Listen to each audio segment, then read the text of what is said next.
मुकेश अंबानी बम धमकी मामले की जांच कर रही एनआईए ने एक नया और बड़ा खुलासा किया है। पता ये चल रहा है कि सीआईयू के तब के मुखिया सचिन वजय जब उस स्कॉर्पियो कार और विस्फोटक की जांच कर रहे थे, उसी दौरान उन्होंने अपने ही सोसाइटी यानी कि जहां पर वो रहते हैं वहां के सीसीटीवी को जब्त कर लिया था। वो ठाणे में रहते हैं, साकेत सोसाइटी का नाम है, और उन्होंने वो जब्त कर लिया था। अब सवाल यह है कि कोई आईओ जांच अधिकारी अपने ही सोसाइटी की सीसीटीवी क्यों जब्त करेगा? ये सवाल एनआईए के सामने भी है। और अब जांच ये कोशिश जानने की हो रही है कि वो सिर्फ सीसीटीवी ही नहीं ले गए थे बल्कि पूरा डीवीआर लेकर गए थे, तो क्या उसमें जो भी रिकॉर्डिंग है वो सही सलामत है या नहीं है।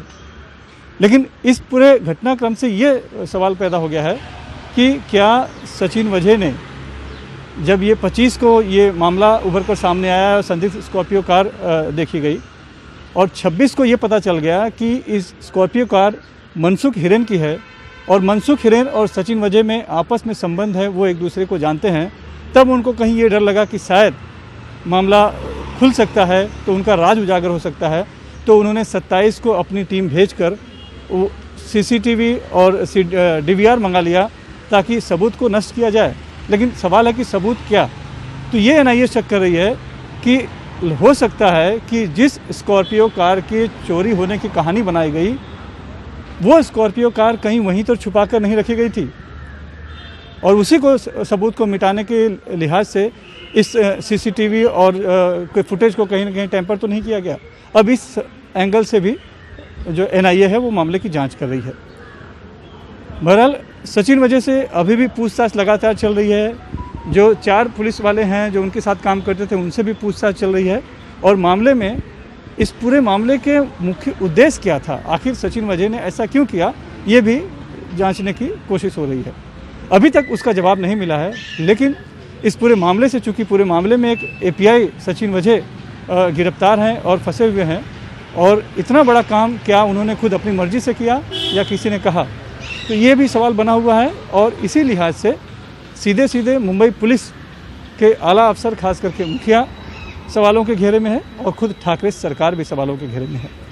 कल ऐसी एक खबर आई थी कि शरद पवार इस पूरे मामले में नाराज़ हैं और उन्होंने मुख्यमंत्री के इस वर्षा निवास पर मुख्यमंत्री से तकरीबन 45 मिनट तक चर्चा की।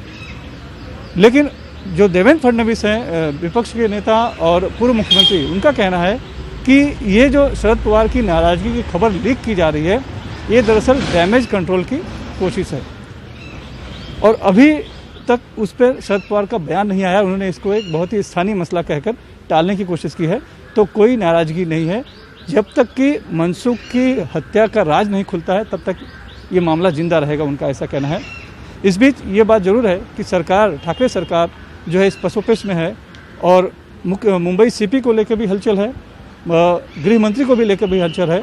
बहरहाल आज यहाँ पर मुख्यमंत्री निवास में फिर से चर्चा हुई है, मीटिंग हुई है, जिसमें कि शिवसेना के साथ साथ एनसीपी और कांग्रेस के भी बड़े मंत्री शामिल थे। मीटिंग में चर्चा होने के 2 विषय बताए गए हैं। एक तो कोरोना का संक्रमण जो तेज़ी से बढ़ रहा है और दूसरा सचिन वजय का मसला।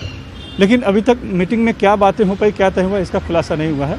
लेकिन इतना ज़रूर है कि इस पूरे मसले को लेकर ठाकरे सरकार पसोपेश में है और जल्द ही कुछ न कुछ परिवर्तन होने की आशंका है। मुंबई से कैमरामैन संजय मंडल से सुनील सिंह, एनडीटीवी इंडिया के लिए।